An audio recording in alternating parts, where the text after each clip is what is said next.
Hello friends, कैसे हैं आप लोग? आई होप अच्छे होंगे। आपको पता है कि हम लोग इतिहास पढ़ रहे थे और इतिहास में दिल्ली सल्तनत को पढ़ रहे थे। दिल्ली सल्तनत में गुलाम वंश को हमने ख़त्म किया था। गुलाम वंश के बाद जो अगला वंश है खिलजी वंश, खिलजी वंश की शुरुआत की थी हमने। हम लोग पढ़ क्या रहे हैं? पढ़ रहे हैं हम लोग दिल्ली सल्तनत, दिल्ली सल्तनत। और आपको पता है कि जो दिल्ली सल्तनत का समय है ये कब से कब तक है?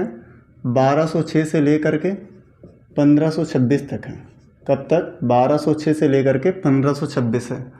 इसका जो पहला वंश है वो गुलाम वंश है। और गुलाम वंश के बाद अगर मैं ध्यान दूं तो गुलाम वंश के बाद क्या आएगा? खिलजी वंश आएगा। क्या आएगा? खिलजी वंश। और ये जो खिलजी वंश है, इस खिलजी वंश का संस्थापक कौन था? इसका संस्थापक था मलिक फिरोज, जो कि जलालुद्दीन फिरोज खिलजी के नाम से गद्दी पर बैठा। और उसी का भतीजा हुआ करता था, उसी के भतीजे का नाम था अलाउद्दीन खिलजी। तो ये था 1290 से लेकर के 1320 तक। इस वंश का समयकाल 1290 से लेकर के 1320 वर्ष तक था, 1320 तक था। अच्छा, इसी वंश में हमने देखा कि जो पहला शासक था, पहले शासक के बारे में हमने सारी चीज़ें देख ली। अभी इसका जो दूसरा शासक है वो कौन है? वो है अलाउद्दीन खिलजी, अलाउद्दीन फिरोज खिलजी जिसे कहा जाता है। दूसरा शासक कौन है? अलाउद्दीन फिरोज खिलजी। कौन? अलाउद्दीन फिरोज खिलजी।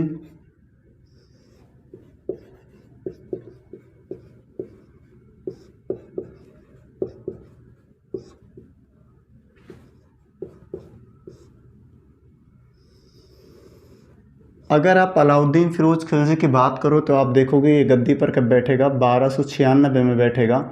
और कब तक रहेगा? 1316 तक रहेगा। अर्थात ये अकेले 20 साल तक रहेगा गद्दी पर।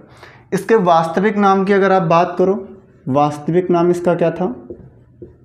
इसका वास्तविक नाम हुआ करता था अली गुरशास्प। क्या नाम था वास्तविक?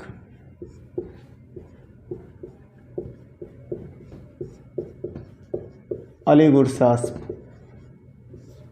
इसका वास्तविक नाम था अली गुरशास्प। गद्दी पर बैठने के बाद में इसने कुछ नियम कानून लागू किए और इसके जो नियम कानून थे वो कम्प्लीटली अलग थे। और इसी कारण स्टार्टिंग में हम देखते हैं कि इसने जो नियम कानून लागू किए वो जनता के हित में थे, जिससे जनता इसके ऊपर बहुत खुश हुई और जनता ने इसका सपोर्ट किया। लेकिन जैसे समय बीतता गया, समय बीतने के साथ ही इसने कठोरता के साथ रूल नियम बनाना शुरू कर दिया। आप देखते हैं ना कि बाजार नियंत्रण नीति लागू करता है, कई प्रकार के टैक्सेस को लागू करता है और देखते देखते आतंक पूरा छा जाता है, भय छा जाता है इसका। तो इसीलिए हम लोग कहते हैं कि इसके शासनकाल की शुरुआत बहुत नॉर्मली होती है, बहुत साधारण होती है, लेकिन जो अंत होता है, अंत एक डर के साथ होता है, एक भय के साथ इसका अंत होता है। आप देखेंगे कि ये ऐसा सुल्तान था जिसने सर्वप्रथम अस्थाई सेना की शुरुआत की। किसकी? अस्थाई सेना।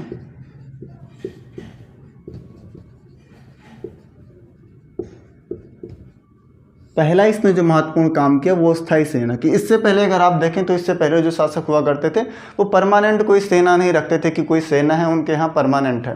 कोई भी उनके यहाँ पर सेना परमानेंट नहीं है। अब इससे पहले जितनी सेनाएं उनकी हैं वो आ रही हैं, जा रही हैं। इसके अलावा जैसे युद्ध होना है, युद्ध में क्या हुआ? जितने भी लोग हैं, जितनी भी पब्लिक है, पब्लिक को सेना में लड़ने के लिए बुला रहे हैं, वो आ रही है, लड़ रही है और जितनी भी जागीर इत्यादि जीतते हैं वो सेना को दे देते हैं, वो चली जाती है। लेकिन ये ऐसा व्यक्ति था जिसने सेना के लिए एक स्पेशली विभाग का गठन किया और उस विभाग का गठन करने के बाद में अस्थाई सेना को रखना प्रारंभ कर दिया।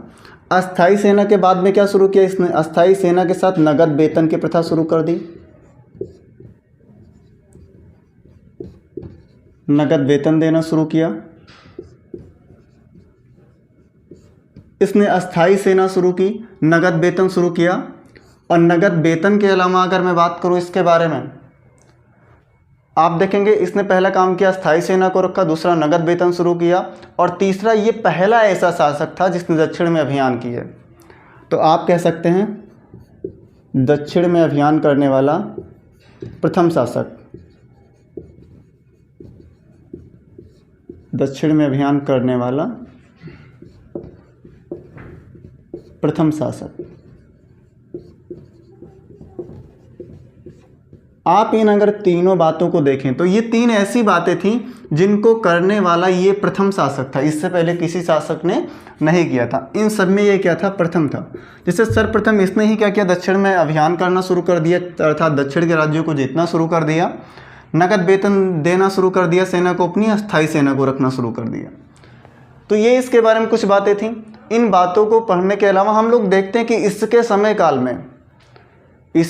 काल में हमें एक कवि देखने को मिलते हैं, इसके दरबारी कवि हुआ करते थे, उनका क्या नाम था, अमीर खुसरो। क्या नाम था, अमीर खुसरो। अभी हम लोग आगे बात करेंगे अमीर खुसरो की। अगर आप इसके दरबारी कवि की बात करें, दरबारी कवि, तो आप देखते हैं इसका दरबारी कवि कौन था, अमीर खुसरो थे। कौन, अमीर खुसरो। ये अमीर खुसरो वही व्यक्ति है जिसे खड़ी बोली का जनक कहा जाता है, जिसे तोता-ए हिंद कहा जाता है, और जिसने तबला और सितार का आविष्कार किया, कव्वाली का आविष्कार किया। इतनी सारी चीज़ें इसने दी हैं। और इसने ही क्या कहा, कश्मीर को पैराडाइज ऑफ अर्थ कहा। इसने किताब भी लिखी है, उस किताब को खम्स ए खुसरो कहा जाता है। तो इसके बारे में कुछ चीज़ों को हम देखते हैं। सबसे पहले मैं बात करूँगा इसका जन्म की, किसका जन्म कहाँ हुआ। अगर आप जन्म की बात करें तो उत्तर प्रदेश में एटा ज़िला है, एक ज़िला है एटा ज़िला, ये कहाँ पड़ता है, यूपी में पड़ता है। और इसी में एक गांव है, उस गांव का नाम है पटियाला। क्या नाम है, पटियाला। तो अमीर खुसरो का जन्म एटा ज़िला के पटियाला नामक गांव में हुआ था। और इसने अपने कैरियर की शुरुआत बलबन के समय काल से की। इसके बारे में ये भी कहा जाता है कि ये ऐसा व्यक्ति था जिसने सबसे अधिक सुल्तानों का जो समय काल था वो देखा। अमीर खुसरो के बारे में ऐसा कहा जाता है कि ये ऐसा व्यक्ति था जिसने सबसे अधिक सुल्तानों का समय काल देखा। आप देखेंगे कि इसने अपने करियर की शुरुआत बलबन से की और कहाँ आ गया, खिलजी में आ गया, अलाउद्दीन फिरोज़ खिलजी के समय में। तो इसका जन्म कहाँ हुआ था, पटियाला गांव में हुआ था। इसके अलावा इसने क्या किया, इसने सितार का आविष्कार किया, सितार व तबला का आविष्कार।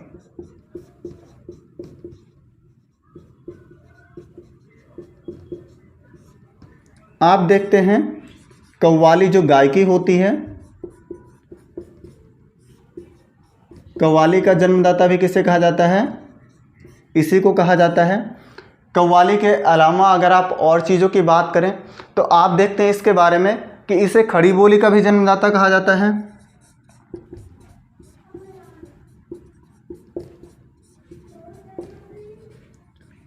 ये क्या कहलाता है, खड़ी बोली का भी जन्मदाता कहलाता है। खड़ी बोली एक भाषा है, आपको पता है पश्चिमी उत्तर प्रदेश और हरियाणा के क्षेत्रों में बोले जाने वाली स्पेशल भाषा है, जिस भाषा का प्रयोग हम लोग वर्तमान समय में कर रहे हैं। इस भाषा का जनक कौन था, अमीर खुसरो ही था। ठीक है, इसे क्या कहा जाता है, तोता-ए हिंद कहा जाता है। इसे उपाधि दी जाती है तोता-ए हिंद, तोता-ए हिंद कहा जाता है। अमीर खुसरो को तोता-ए हिंद कहा जाता है। इसने क्या कहा, कश्मीर को पैराडाइज ऑफ अर्थ कहा।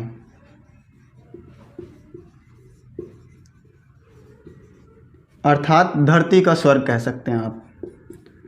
इसने कश्मीर को क्या कहा, धरती का स्वर्ग कहा। अमीर खुसरो ने कश्मीर को क्या कहा, धरती का स्वर्ग कहा।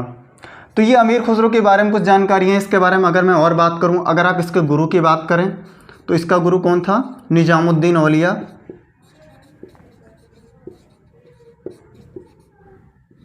कौन था, निजामुद्दीन औलिया।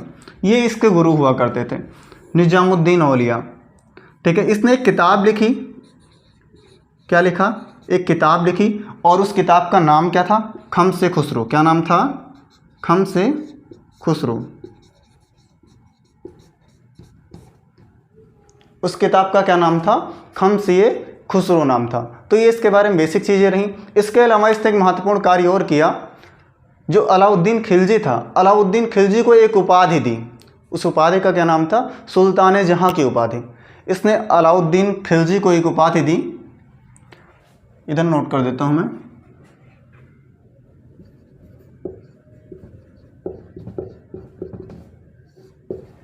अलाउद्दीन को उपाधि दी उपाधि का क्या नाम था? सुल्तान ए जहां।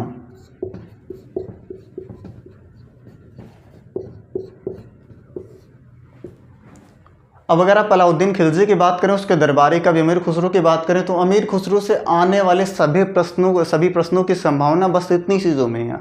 इसके इतर कहीं से भी कोई प्रश्न नहीं आएगा। अगर आप इतनी चीज़ें पढ़ लेते हैं तो इससे आने वाले सभी क्वेश्चंस आपके हो जाएंगे।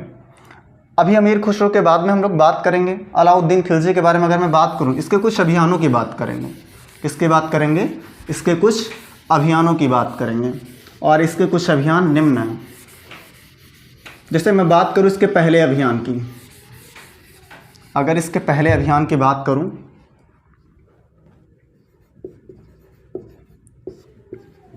प्रथम अभियान, इसका जो पहला अभियान था वो कौन सा अभियान था? गुजरात का अभियान। कौन सा?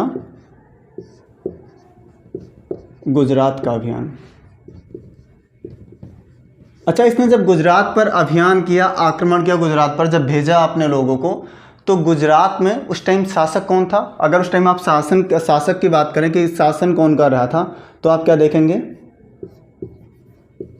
रायकरण बघेला। गुजरात का शासक कौन था उस टाइम? रायकरण बघेला। और इसने भेजा किसको गुजरात पर आक्रमण करने के लिए? नुसरत खां और उलूग खां। ये दो ऐसे व्यक्ति थे जिसको इसने भेजा गुजरात पर आक्रमण करने के लिए। और इन लोगों ने क्या किया? उलूग खां और नुसरत खां ने, इन लोगों ने परचेस्ड किया, खरीदा, परचेस्ड अ स्लेव, एक गुलाम खरीदा। और उस गुलाम का क्या नाम था? मलिक काफूर। क्या नाम था? मलिक काफूर। अभी इन लोगों को इसने भेजा गुजरात के अभियान के लिए। गुजरात के अभियान में इन लोगों ने क्या किया? गुजरात के अभियान के बाद इन लोगों ने खरीदा, एक गुलाम को खरीदा, और उस गुलाम का नाम था मलिक काफूर। यही मलिक काफूर अलाउद्दीन खिलजी का सेनापति बनेगा और दक्षिण के सभी अभियानों का नेतृत्व करेगा। मलिक काफूर को खरीदा, और कितने में खरीदा? 1000 दीनार में। कितने में? 1000 दीनार में। और इसीलिए इसको क्या कहा जाता है? 1000 दीनारी भी कहा जाता है। क्या कहा जाता है? 1000 दीनारी भी कहा जाता है। मलिक काफूर को क्या कहा जाता है? 1000 दीनारी भी कहा जाता है। ये लोग मलिक काफूर को खरीदते हैं, उसके बाद वापस आ जाते हैं। मलिक काफूर के बाद क्या होगा? मलिक काफूर आएगा, इसकी सेना में रहेगा, ट्रेनिंग लेगा, इत्यादि लेगा। उसके बाद में 1301 में एक अभियान ये और करता है। 1301 में क्या करेगा? एक और अभियान करेगा, और उस अभियान का क्या नाम है? रणथंभौर का अभियान। आप जानते हैं वो अभियान कौन सा? अगला अभियान रणथंभौर का अभियान।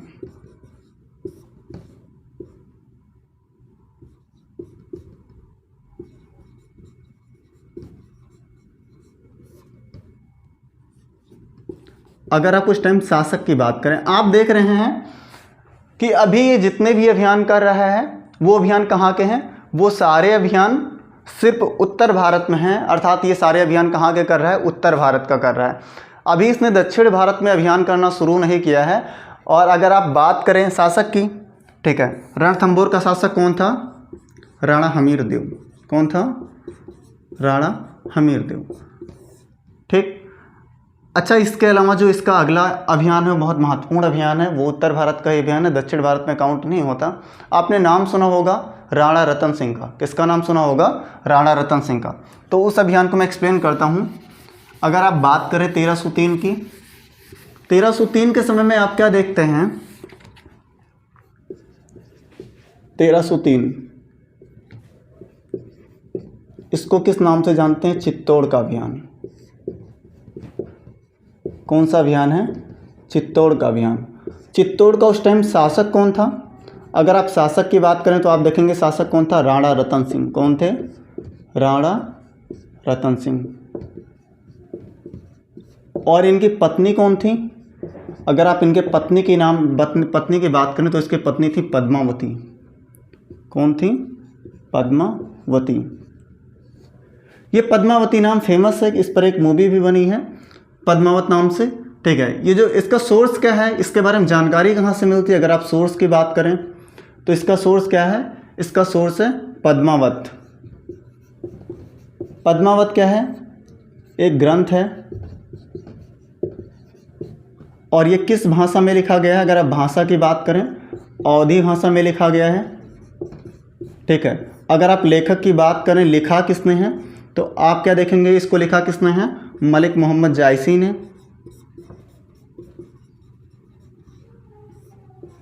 मलिक मोहम्मद जायसी ने लिखा है। और लिखने का समय काल क्या है? उस टाइम कंटेम्प्रेरी शासक कौन था? अगर आप शासक की बात करें तो ये लिखा कब गया है? ये लिखा काफ़ी बाद में गया है। और उस टाइम शासक कौन हुआ करता था?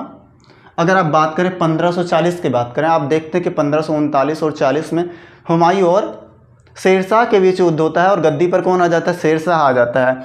तो ये जो लिखा गया, ये लिखा गया 1540 में। 1540 में गद्दी पर कौन था? शेरशाह सूरी। कौन था? शेरशाह सूरी। तो इसकी जानकारी हमें वहीं से मिलती है, पद्मावत ग्रंथ से मिलती है। ये अवधी भाषा में लिखा गया ग्रंथ है। इसको लिखा मलिक मोहम्मद जायसी ने है, जो कि एक सूफी कवि हुआ करते थे। शेरशाह सूरी के समय काल में लिखा गया 1540 में। अच्छा, ये पद्मावती कौन थी? अब ये प्रश्न भी उठता है कि ये पद्मावती थी कौन, इनका नाम यहाँ क्यों आ रहा है? अगर आप पद्मावती की बात करें तो ये कहाँ की थी? सिंघल द्वीप की थी। सिंघल द्वीप की राजकुमारी थी। कहाँ की? सिंघल द्वीप की राजकुमारी। और ये सिंघल द्वीप कहाँ पड़ता है? जो वर्तमान समय का श्रीलंका है वहीं हुआ करता था सिंघल द्वीप। ये वर्तमान में क्या है? श्रीलंका है। ये सिंघल द्वीप की राजकुमारी थी। इनके बारे में कौन सुनेगा? राणा रतन सिंह सुनते हैं। और राणा रतन सिंह की शादी पहले हो चुकी थी। किससे? नागमती से। आप देखते हैं कि ये जो पद्मावत है, पद्मावत का ये ग्रंथ है नागमती वियोग दर्शन। ठीक है। अर्थात उसमें नागमती के वियोग को वर्णित किया जाता है। और ये जो मलिक मोहम्मद जायसी हैं, ये बताते हैं कि किस प्रकार जब राणा रतन सिंह पद्मावती को लाने के लिए चले जाते हैं सिंघल द्वीप, तो किस प्रकार उनके वियोग में अपने दिन गुजारती हैं नागमती। क्योंकि राणा रतन सिंह की जो पहली पत्नी है, पहली पत्नी का नाम क्या है? अगर आप पहले पत्नी की बात करें तो उसका नाम क्या है? नागमती। और जब ये पद्मावती को लेने के लिए चले जाते हैं सिंघल द्वीप, उस समय नागमती वियोग की अवस्था में होती है और उसी का वर्णन किया गया है किसमें? पद्मावत ग्रंथ में। अच्छा, होगा क्या जब 1303 में अभियान करेगा अलाउद्दीन फिरोज खिलजी, उस समय राणा रतन सिंह की हार होगी। और जब पता चलता है पद्मावती को जब पता चलता है कि राणा रतन सिंह नहीं रहे, तो फिर ये क्या करती हैं? जौहर कर लेती हैं। क्या करेगी? जौहर कर लेगी। अब आप सोच रहे होंगे जौहर क्या होता है? राजपूत के समय में अगर आप बात करें तो जब शासक की अर्थात जब पति की मृत्यु हो जाती थी तो महिलाएं अग्निदाह कर लेती थी, अर्थात अपने आप को अग्नि में समर्पित कर देती थी। और इसी प्रथा को क्या कहा जाता था? जौहर कहा जाता था। अपनी आबरू को, अपनी इज्जत को बचाने के लिए वह ऐसा करती थी कि दूसरे सुल्तान से, जैसे अलाउद्दीन खिलजी आया, अलाउद्दीन खिलजी ने राणा रतन सिंह को पराजित किया। पता लगा अगर पद्मावती उसे जिंदा मिल जाती तो क्या करता? इनसे विवाह कर लेता और इन्हें अपने साथ रखता। तो इसी प्रकार ये अपने पतिव्रत का पालन करने के लिए, अपनी आबरू को बचाने के लिए क्या करती थी? अग्निदाह कर लेती थी। और उसी अग्निदाह को क्या कहा जाता था? जौहर कहा जाता था। तो ये रही आज की हमारी कहानी। इसके बाद हम लोग क्या देखते हैं? 1306 में फिर शुरू हो जाएगा साउथ मिशन। क्या शुरू हो जाएगा? साउथ मिशन शुरू हो जाएगा, अर्थात दक्षिण का अभियान शुरू हो जाएगा। ठीक है। और ये दक्षिण का अभियान का नेतृत्व कौन करेगा? मलिक काफूर ही करेगा। तो आज की इतनी बातें हमने इस क्लास में की। कल की हम बात करेंगे और कल हम लोग देखेंगे कि किस प्रकार और कितने साउथ के मिशन हुई है और मलिक काफूर ने कैसे साउथ के मिशनों को अंजाम दिया। धन्यवाद। आज की क्लास यहीं ख़त्म होती है।